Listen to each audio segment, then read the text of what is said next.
प्यारे बच्चों, आज हम आपको ऑस्ट्रेलिया कॉन्टिनेंट या ऑस्ट्रेलिया महाद्वीप के बारे में जो इम्पोर्टेंट चीजें होंगी उनको बताएंगे और याद करवाने की कोशिश भी करेंगे मेमोरी ट्रिक से। तो आइए ऑस्ट्रेलिया महाद्वीप को देखते हैं। ऑस्ट्रेलिया महाद्वीप को खोजा, किसने खोजा? तो एक थे एबेल तस्मान और दूसरे थे कैप्टन कुक। दोनों नामों को ध्यान में रखिएगा, जो भी एग्जाम में आएगा उस पर टिक मार लीजिएगा। अलग अलग समय में खोजा गया। देखिए, ये 1642 में इन्होंने खोजा और ये 1769 में। तो एक बहुत बड़ा महाद्वीप के हिस्से में कोई एक यात्री कहीं और किसी हिस्से में पहुंच गया और दूसरा कोई व्यक्ति निकला, वो किसी और हिस्से में पहुंच गया, है ना। जैसे आपका भौगोलिक क्षेत्रफल ये है, ऐसे तो कोई व्यक्ति आया, इधर से आया, पूरब से आया, पश्चिम से आया, कोई उत्तर से आया, कोई दक्षिण, तो पहुंचेंगे तो अलग अलग जगहों पे ना। तो इस तरीके से कैप्टन कुक 1769 या 1770 कह लीजिए, इसके आसपास वहां पहुंचे थे और एबेल तस्मान 1642 में पहुंचे थे। अब कैसे आपके दिमाग में रह सकता है? तो अब आप कह सकते हैं, पहले ध्यान से समझ लीजिए, ऑस्ट्रेलिया है। ऑस्ट्रेलिया में क्या छिपा है? ट्रॉली छिपा है। देखिए ध्यान से, ट्रॉली।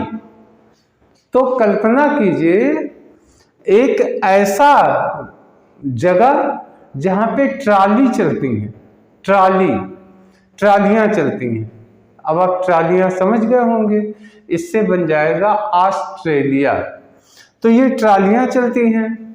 तो एक यहां से थे, देखिए एक बड़ा सा बेल, देखिए ए बेल तस्मान, एक बड़ा सा बेल था, बड़ा सा बेल समझते हैं ना, बेल का पेड़ देखे होंगे और बेल खाए भी होंगे। एक फल होता है, गर्मियों में इसका सेवन लोग बहुत करते हैं गर्मी से बचाव के लिए।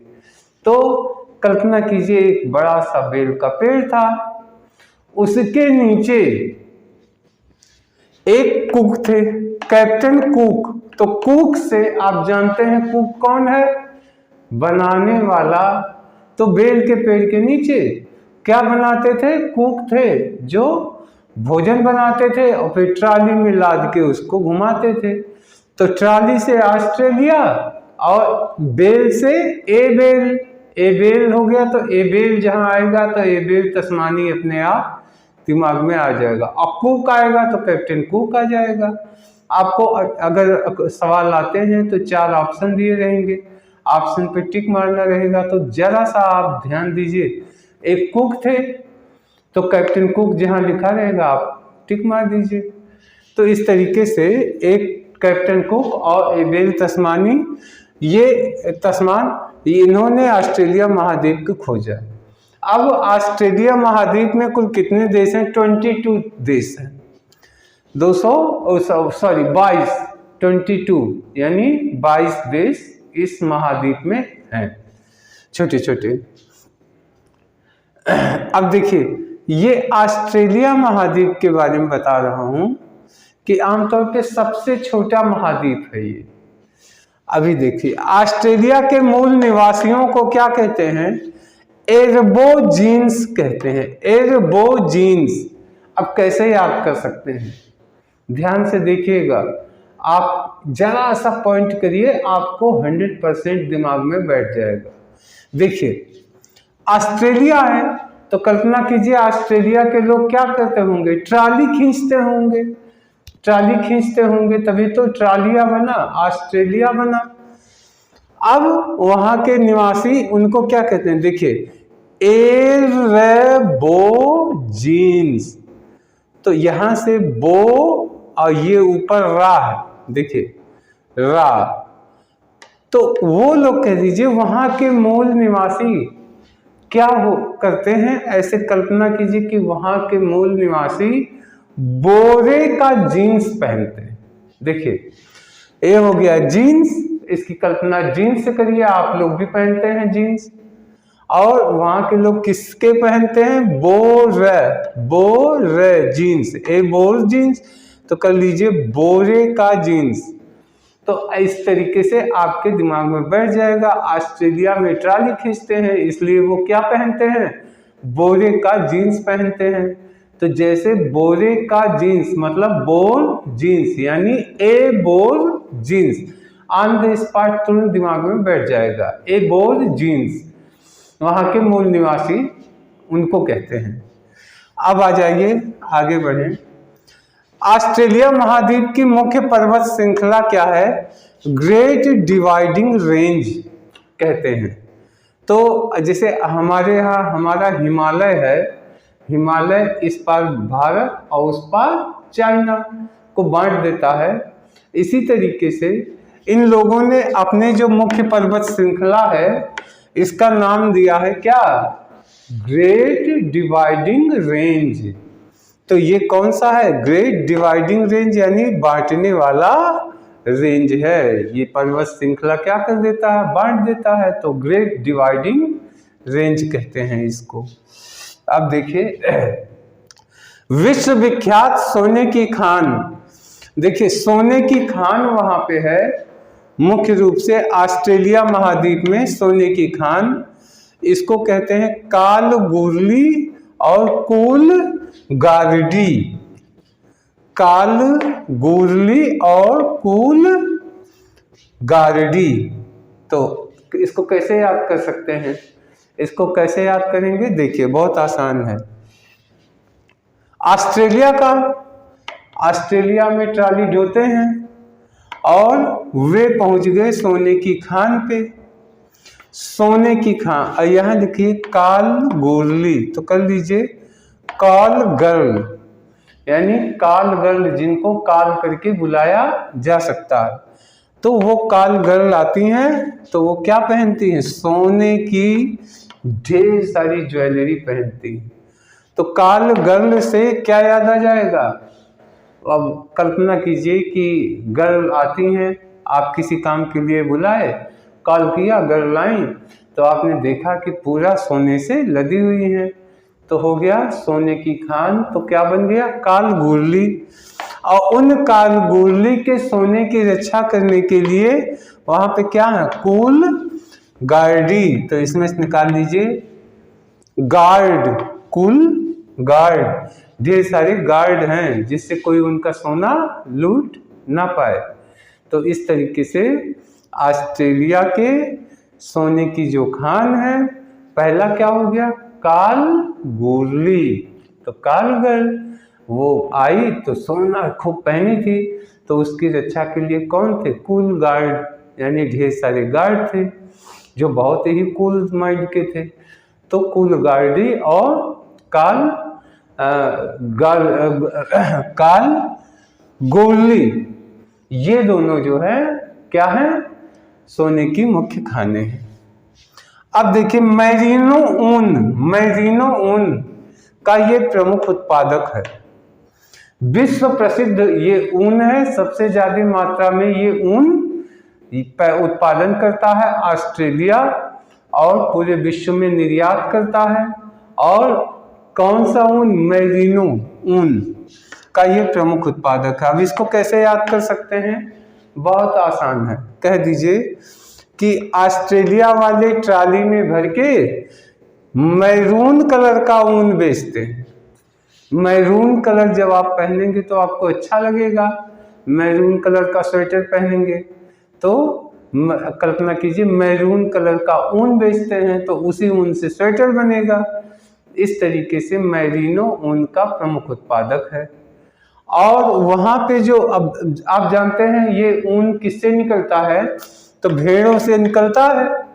तो भेड़ पालन केंद्रों पे जो काम करते हैं लोग उनको कहते हैं जेकारू, जेकारू। इसका मतलब क्या हो गया, जेकारू यानी कारू, काम करने वाले, भेड़ पालन केंद्रों पे काम करने वाले, उनको क्या कहेंगे? जे-कारू। ठीक है। अब देखिए, न्यूजीलैंड एक देश है ऑस्ट्रेलिया महाद्वीप का ही। इस ऑस्ट्रेलिया महाद्वीप का न्यूजीलैंड एक देश है। इसको कहा जाता है क्या? दक्षिण का ब्रिटेन कहा जाता है। यानी जिस तरीके से यूरोप महाद्वीप में ब्रिटेन सबसे एक तरीके से कह लीजिए सबसे ताकतवर, सबसे बड़ा, सबसे समृद्ध देश कौन है? मान लीजिए ब्रिटेन है। और मानना क्या है? वो है ही, क्योंकि यही ब्रिटेन था जो 3/4 विश्व पे शासन किया था, अंग्रेजों का ब्रिटेन। तो जो स्थान यूरोप में ब्रिटेन का है, वही स्थान ऑस्ट्रेलिया महाद्वीप में न्यूजीलैंड का है, इसलिए इसको दक्षिण का ब्रिटेन कहते हैं। ठीक। अब देखिए, सबसे लंबा रेल मार्ग कौन सा है? तो उनके यहाँ सबसे लंबा रेल मार्ग ट्रांस कॉन्टिनेंटल रेल मार्ग है। कौन सा रेल मार्ग? ट्रांस कॉन्टिनेंटल रेल मार्ग। अब इसको कैसे याद कर सकते हैं? बहुत आसान है याद करना। रेल मार्ग है, रेल से क्या ढुलाई होती है? रेल एक क्या है? ट्रांसपोर्ट का माध्यम है। तो पूरे कॉन्टिनेंट में ऑस्ट्रेलिया वाले क्या लेके घूमते हैं? ट्राली। ट्राली किसमें लगी होती है? माल ढुलाई वाली ट्रेनों में भी लगे होते हैं, उसमें जो सामान रखा जाता है। तो इस तरीके से ट्रांस कॉन्टिनेंटल रेल मार्ग यानी पूरे महाद्वीप में फैला हुआ रेल मार्ग। ये पर्थ, ऑस्ट्रेलिया के पर्थ शहर से सिडनी शहर तक ये रेल मार्ग जाता है। तो इस तरीके से ये विश्व का सबसे बड़ा रेल मार्ग हो गया। अब देखिए, विश्व में बॉक्साइट उत्पन्न करने वाला सबसे पहला देश है, यानी सबसे ज्यादा बॉक्साइट कौन पैदा करता है? ऑस्ट्रेलिया पैदा करता है। अब ये दिमाग में बैठ जाएगा कैसे? बहुत आसान। देखिए, ऑस्ट्रेलिया वाले क्या लेके चलते हैं? ट्राली। ट्राली पे ढेर सारा क्या डाल दिए? बॉक्स। देखिए, बॉक्स। तो बॉक्स जो बहुत टाइट है, बॉक्स जो बहुत टाइट है, तो क्या हो गया? बॉक्साइट। ऐसा बॉक्स जो बहुत टाइट बंद है और ट्राली पे लेके घूम रहे हैं। तो ऑस्ट्रेलिया वाले बॉक्स जो बहुत टाइट बंद है यानी बॉक्साइट। तो इससे दिमाग में क्या आएगा? बॉक्साइट का बहुत बड़ा उत्पादक ऑस्ट्रेलिया है। अब देखिए, न्यूजीलैंड में एमू एक पक्षी होता है, एमू कोकाबर्रा। ये पक्षी जो है कहाँ पाए जाते हैं? न्यूजीलैंड में ही पाए जाते हैं। तो ठीक है, आमतौर पे आप सभी लोग जानते भी होंगे एमू के बारे में, क्योंकि एमू का पालन जो है हमारे यहाँ भी शुरू हो गया है। तो भारत में भी कई जगहों पे एमू मिलते हैं पक्षी, उसका लोग मीट भी खाते हैं। तो ये हो गया न्यूजीलैंड का ये पक्षी है एमू। अब देखिए, मूंगे की चट्टान, मूंगे की बहुत बड़ी चट्टान, इसको ग्रेट बैरियर रीफ कहते हैं। रीफ आप जानते हैं, ये शैवाल होते हैं और मूंगा इसी में से निकलता है। तो मूंगे की चट्टान कहाँ पाई जाती है? ऑस्ट्रेलिया महाद्वीप में पाई जाती है। अब देखिए, ये विश्व का ये सबसे छोटा महाद्वीप माना गया। सबसे छोटा महाद्वीप कौन? ऑस्ट्रेलिया। और अब क्या बचता है? अंटार्कटिका बचता है। 7 महाद्वीप हैं, तो अंटार्कटिका ऐसी जगह है जहाँ पे कोई इंसान रहते नहीं है जल्दी उस महाद्वीप में। और बाकी ये जो है ऑस्ट्रेलिया महाद्वीप एक तरीके से मान के चलते हैं सबसे छोटा महाद्वीप है। अब ऑस्ट्रेलिया को हम कहते क्या हैं? तो इसको पहला तो हम कहेंगे land of golden fleece. Fleece का मतलब ऊन, तो सुनहरे ऊन का देश, लैंड ऑफ गोल्डन फ्लीस यानी सुनहरे ऊन का देश कौन हो गया? ऑस्ट्रेलिया। फिर लैंड ऑफ कंगारू, यानी कंगारू का देश कौन हुआ? ऑस्ट्रेलिया। और इसको एक नाम और क्या दिया जाता? प्यासी भूमि, यानी लैंड ऑफ थर्स्टी। ये प्यासी भूमि यानी वहां के लोग पानी के लिए तरसते हैं। समुंदर है लेकिन समुंदर के नजदीक होते हुए भी पानी की दिक्कत है, पीने के पानी। तो ये हो गया प्यासी भूमि भी कहते हैं। तो प्यारे बच्चों, आशा है सबका सब दिमाग में बैठ गया होगा और ऑस्ट्रेलिया महाद्वीप के बारे में जो भी जानकारी थी इसमें कवर करने की कोशिश की है। अब नेक्स्ट वीडियो में हम आगे का लेके आएंगे। तब तक के लिए धन्यवाद, नमस्कार।